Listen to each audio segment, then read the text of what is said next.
ഇൻക്വിലാബ് സിന്ദാബാദ്. സമരങ്ങളിലെല്ലാം വ്യാപകമായി മുഴങ്ങിക്കേൾക്കുന്ന ഒരു വിപ്ലവ മുദ്രാവാക്യമാണ് ഇൻക്വിലാബ് സിന്ദാബാദ്. ഈ മുദ്രാവാക്യം ആദ്യമായി മുഴക്കിയത് പ്രശസ്ത ഉറുദു കവിയും സ്വാതന്ത്ര്യ സമര സേനാനിയുമായിരുന്ന മൗലാന ഹസ്രത്ത് മൊഹാനിയാണ്. ഈ മുദ്രാവാക്യത്തിന്റെ ഉപജ്ഞാതാവും അദ്ദേഹം തന്നെ.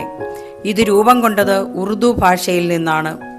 1921 ഇന്ത്യൻ നാഷണൽ കോൺഗ്രസിന്റെ 37ാം സമ്മേളനം ഹക്കീം അജ്മൽ ഖാന്റെ നേതൃത്വത്തിൽ അഹമ്മദാബാദിൽ ചേർന്നപ്പോൾ പരിപൂർണ സ്വാതന്ത്ര്യ പ്രമേയം അവതരിപ്പിച്ചത് ഹസ്രത്ത് മൊഹാനിയായിരുന്നു. അതിന്റെ പേരിൽ അന്ന് അദ്ദേഹം അറസ്റ്റ് ചെയ്യപ്പെടുകയുണ്ടായി.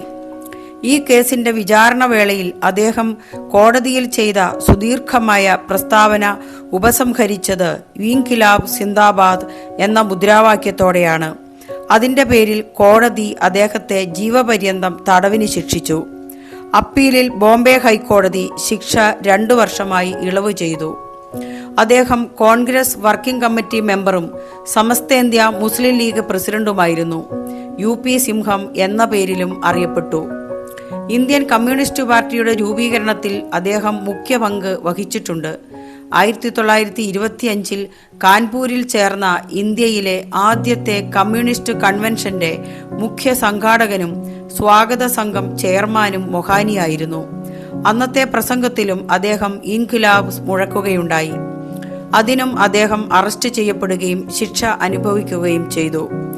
1929 ഡൽഹി സെൻട്രൽ അസംബ്ലിയിൽ ബോംബെറിഞ്ഞ ശേഷം ഭഗത് സിംഗും ഈ മുദ്രാവാക്യം വിളിച്ചു. തുടർന്ന് പിടിയിലായ ശേഷം നടന്ന വിചാരണ വേളയിലും നിരന്തരം അദ്ദേഹം കോടതിയിൽ ഈ മുദ്രാവാക്യം ഉപയോഗിച്ചുകൊണ്ടിരുന്നു. അതിനുശേഷമാണ് ഇൻക്വിലാബ് സിന്ദാബാദ് എന്ന മുദ്രാവാക്യം വളരെ പ്രശസ്തമായി മാറിയത്.